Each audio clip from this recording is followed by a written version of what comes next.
this next segment, we're going to walk through a practical guide to requesting evidence for VA claims. Most veterans are denied benefits because they haven't submitted or because VA has not obtained helpful evidence that can help them win their claim. So the right evidence and having that in your record is really, really critical if you're involved in a claim benefit seeking process. So today we're focusing on some practical stuff, some logistics, how to get evidence, how to submit it, and things around that. So Ethan, can you start with sort of the big picture? Like, what is the burden for individuals in the process to be submitting evidence to help their own claim along? And does VA have any burden to assist? Sure. So in general, under the law, the burden is on the veteran to support their claim. That comes from a statute passed by Congress, 38 USC 5107A. Essentially, the veteran has the obligation to prove evidence that a disability is at least as likely as not caused by service or service-connected disability. So in other words, at least 50% likely that this is the cause. However, VA does have a duty to assist veterans and help them gather evidence to support their claim. That's under 38 USC 5103A. Big A, not little a. They're different. Very important. So VA does have an obligation to make reasonable efforts to help veterans gather evidence once VA knows it exists. So there's still an obligation for the veteran to tell VA where the evidence is and to give permission to request it. So for example, if you're treating with a private doctor and you want VA to get those medical records, you need to tell VA where you're treating and then give them your signed permission to access those medical records. And that's why requests and identifying where this evidence lives is really important.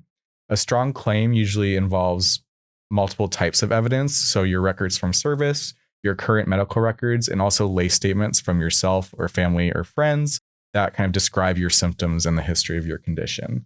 And then VA looks at all of this under 38 CFR 3.159, and that talks about what counts as competent, helpful evidence and how VA is actually going to receive it. Great. Let's talk now about military records. That was a great intro, and thank you, Ethan, for going through all of that. Military records are sort of an outlier. They belong to the Department of Defense for the most part. So requesting military records is different than requesting medical records that a veteran can usually personally access more easily, that VA can access. Military records include service treatment records, personnel records, in-service performance evaluations, line of duty reports, discharge status information. These pieces of evidence can be really critical in especially a service connection claim. If you're trying to prove the occurrence of an event in service, or perhaps the occurrence of a stressor or psychiatric event that resulted in a decline in performance, for example, then your service records can be really powerful evidence that VA will want to adjudicate your claim. I have to say, more recently, because of e-records and the easier transmission of paperwork nowadays, I see that these records are in our clients' files pretty routinely. But if you served a long time ago, or if for some reason VA did not get your service records, you want to think about submitting a form to request them from the service department. So the form is the standard form 180 or the SF 180. And this allows you to submit a written request to the National Personnel Record Center, the NPRC, and that will help to effectuate the transmittal of your service records into your VA file, which again is really important.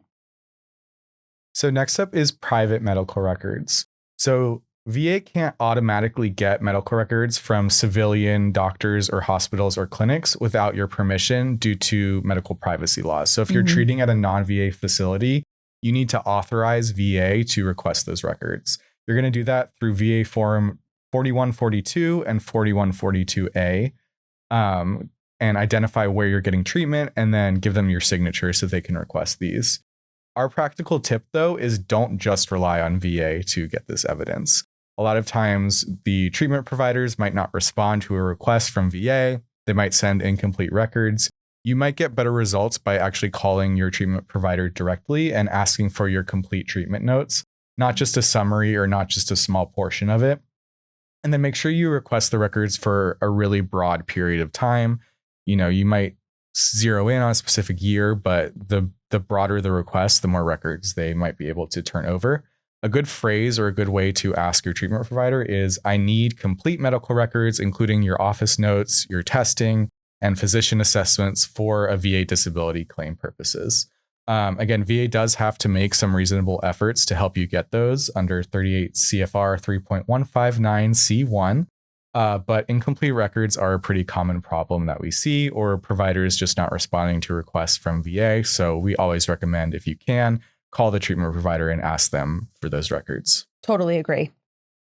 Next, let's talk about medical opinions. These are different from treatment records because medical opinions that can really help with a VA case include specific Nexus opinions. We've talked a lot today about Nexus. Nexus is the element of service connection where there's a medical link between an in-service event and a current disability. So these are really powerful pieces of evidence in your case. And they're not things that VA will just obtain on their own. Of course, they'll send claimants to C&P exams, compensation and pension examinations. But you may be considering obtaining a medical opinion to support in your case for your own benefit and for VA's review. So if you're requesting a medical opinion from a doctor, you need to think about asking the doctor to address what's your current diagnosis. That will help to frame in the issue for which you're seeking benefits. What's your service history? So in other words, what's the in-service event that this diagnosis could be linked to? And then the magic words for a medical opinion or a Nexus opinion are, is it at least as likely as not that the condition arose from service? And this phrasing is critical. It comes from case law like Gilbert v. Derwinski. It's been mentioned in a million other cases, I'm sure, because this is the prevailing evidentiary burden of proof standard that applies to claimants. Is it at least as likely as not? Is the evidence at least approximately balanced as to whether the benefit is warranted? So it can be really helpful to obtain a medical opinion from your treating doctor or from another doctor that can speak to a potential nexus between a service, an in-service event or onset, and the current disability that you now have. So that brings us to lay statements, which are actually pretty underused by veterans and claimants to support their claim. Lay statement or layperson refers to a statement by someone who doesn't have medical expertise or training, a statement from an ordinary witness, essentially. Lay evidence is allowed to support claims under 38 CFR 3.159A2, a lot of numbers and letters there, and confirmed by cases like John Doe v. Nicholson. Lay statements from the veteran or from family or friends or coworkers, other service members can really help establish what happened to them in service, for example, an injury and symptoms, when the symptoms started, and also how those conditions affect your daily life or work. It's important, though, that these statements don't guess at diagnoses or causes of a disability because those are things that require medical training. Mm-hmm. Again, this is something that the layperson observed, personally saw, or experienced. You can use a standardized form to submit these, VA Form 214138, or a signed letter on a blank piece of paper. The form is helpful for use, but it's not required to submit a lay statement.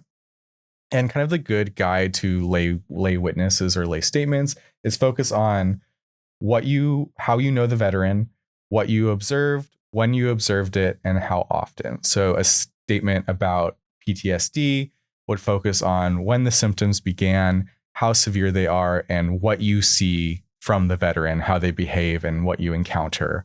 But it wouldn't guess at what's causing it or use too much medical terminology or lingo. It's really about being straightforward and direct with what you've witnessed. Great.